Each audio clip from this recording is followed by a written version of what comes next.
Hello my friends, my name is Gary and this is my channel Weakest of Weeks. If you're a first time viewer, I appreciate you clicking on the video and watching, and consider subscribing. I do have plenty of videos out there and especially a ton of automotive related stuff. So today is no different. We are working on our 2011 Jeep Compass Limited, and what we'll be doing today is resolving a very odd rear suspension squeak. Now this specific problem is not only for the Jeep Compass, because Dodge, Fiat, Chrysler, there's multiple models that fall under that umbrella. This particular issue is all across the platform. So what we're talking about in this video is 2007 to 2017 Jeep Compass, which is what this particular vehicle is. The 2007 to 2017 Jeep Patriot, exact same platform, just a little bit bigger.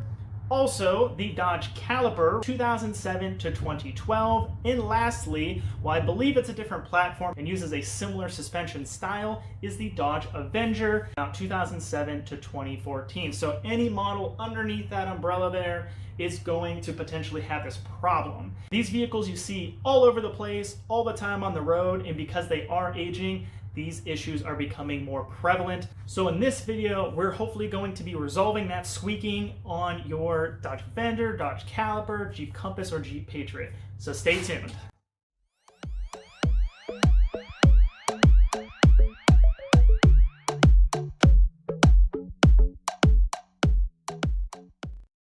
Going underneath the vehicle here, you have a sway bar end link, and then you have the sway bar bushings, but they mount to the frame right there. Same thing on the opposing side. So this is the passenger side, driver's side is identical, and we'll see if we can replicate what is going on with the suspension.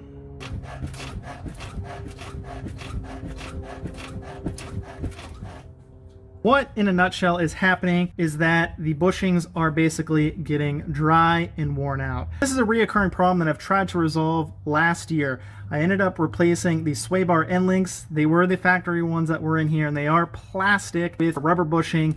The old ones I had to cut out, and I installed these versions right here that I got from Rock Auto, and I will link it in the description. So today, what we'll be doing is, because the issue is in fact back with the creaking, you may need to replace your sway bar end links, which I've already done, along with replacing those.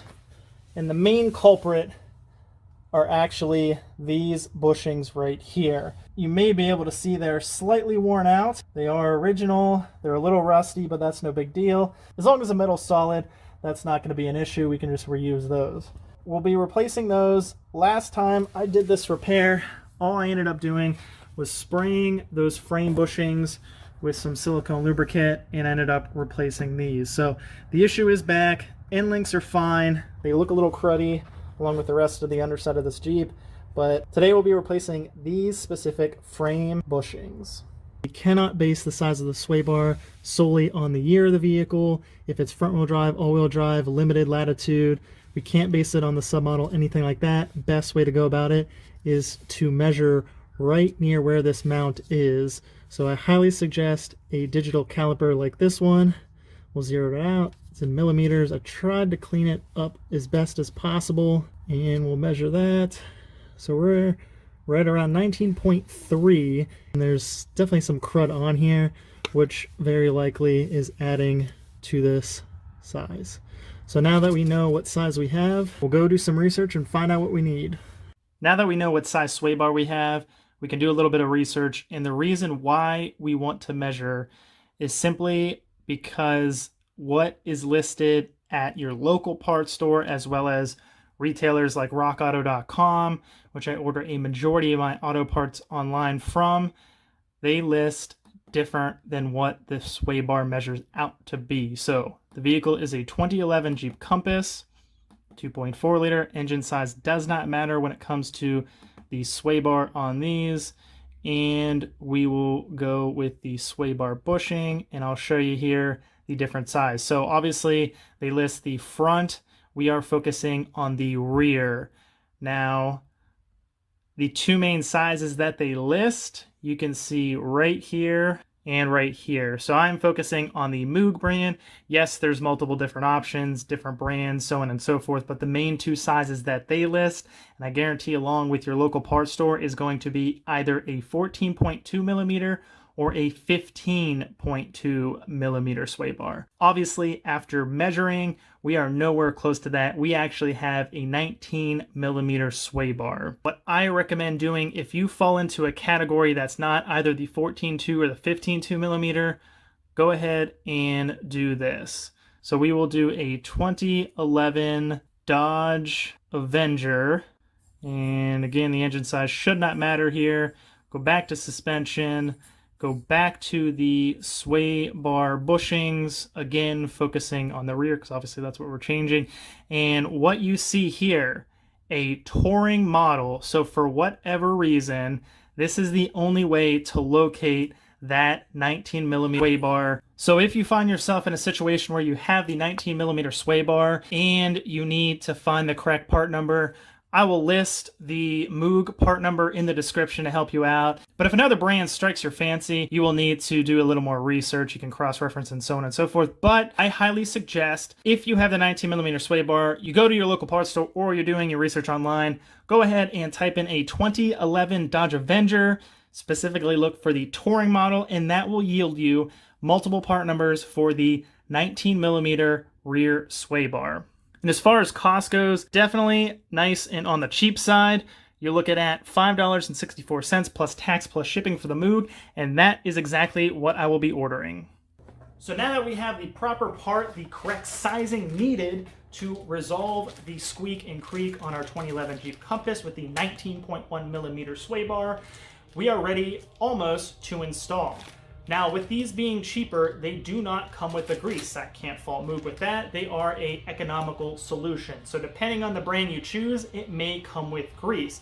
Not saying you 100% have to install with grease, because you can install as is dry, but I guarantee you, whether it be a couple months down the road or a couple years, that creak and squeak will come back. What you need to consider is the type of lubricant you're going to put on these to prevent it from doing the exact same thing that you're trying to resolve right now. I looked up the type of material. These are polyurethane. A couple things to consider is going to be a grease that is silicone based or lithium based. First option is something like this, a silicone spray.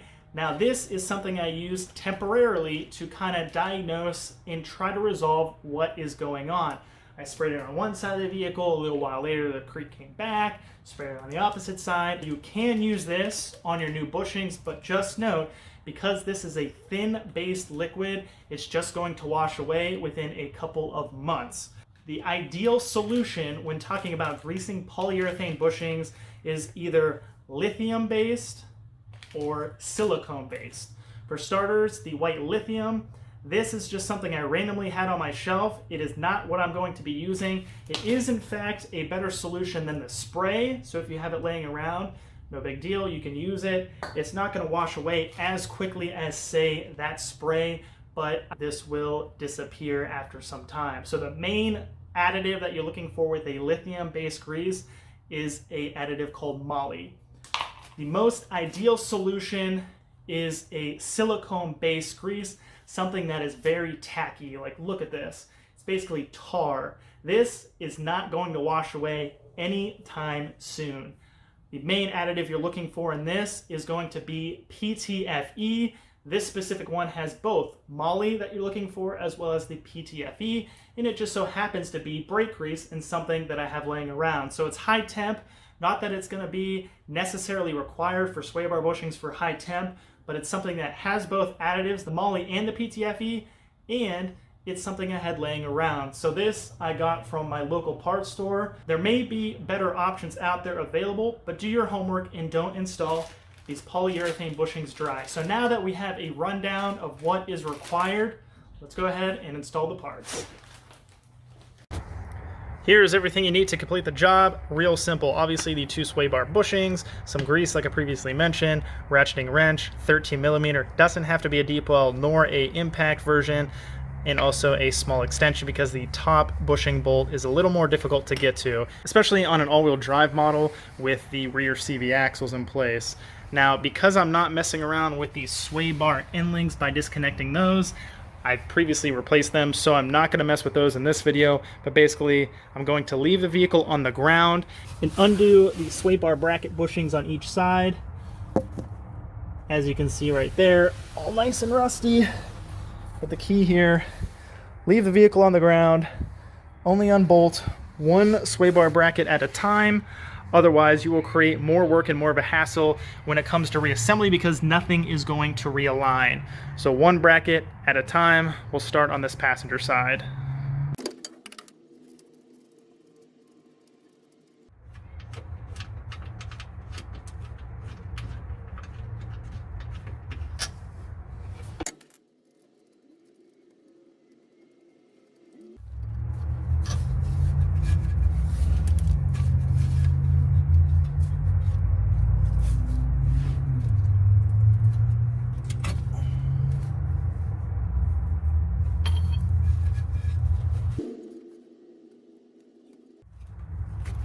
And there's a slit in this that makes it much easier to get out. While we're in here, before you reassemble, it's a good idea to clean off the sway bar itself.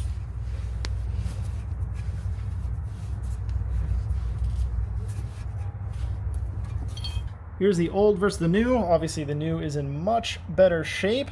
The old one, as you can see here, it's definitely wallowed out that hole, and it's very pliable. Now that could just be the material that it is, more rubber based, whereas the new is very stiff like a plastic, and that's pretty much, I think, the point of a polyurethane bushing. It's just very, very hard, where this one is just kind of blah. So don't have to worry about that anymore. The bracket, I took a little extra time, got rid of some of that rust, I brushed it down, and I'm trying out this VHT epoxy paint, and hopefully this will pretty much last the rest of the lifetime of the vehicle. So we're ready to put this bushing, grease it, put the bracket back on, and be done on the passenger side and jump to the driver's side. All right, bushing is greased up. There is a relief cut in the bushing, and we'll just open it up and slip it around the sway bar.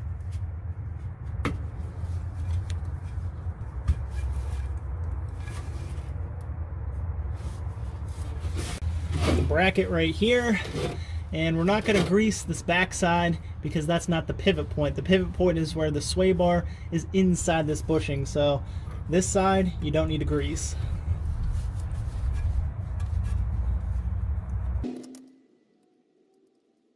Before you get too far, make sure you hand tighten both sides.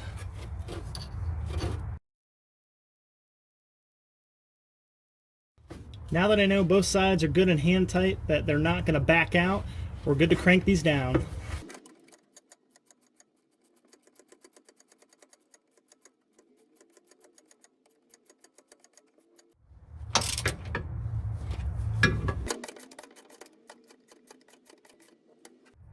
There you go, one side officially done. Again, if it's all-wheel drive, you kind of have the CV axle in the way, but don't fret because even with that CV axle, there is plenty of room on both sides to get at it. And obviously it's right here, so let's go ahead and remove those two 13mm bolts.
Here's the final side complete here on the driver's side.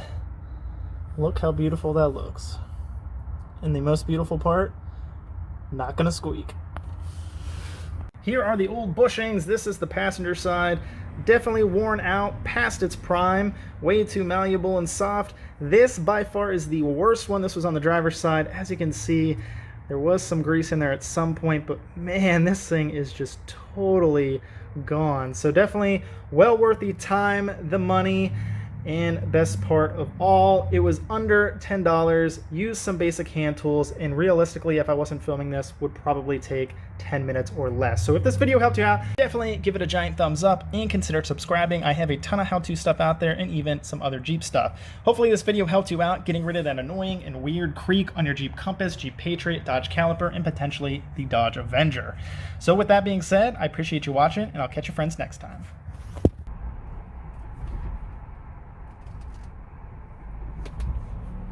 So normally at that point it would have been creaking, so it's going to be hard to actually prove that the creaking is gone, but I guarantee you that the creaking is no longer. And we'll have one more bump here. Silence. Awesome.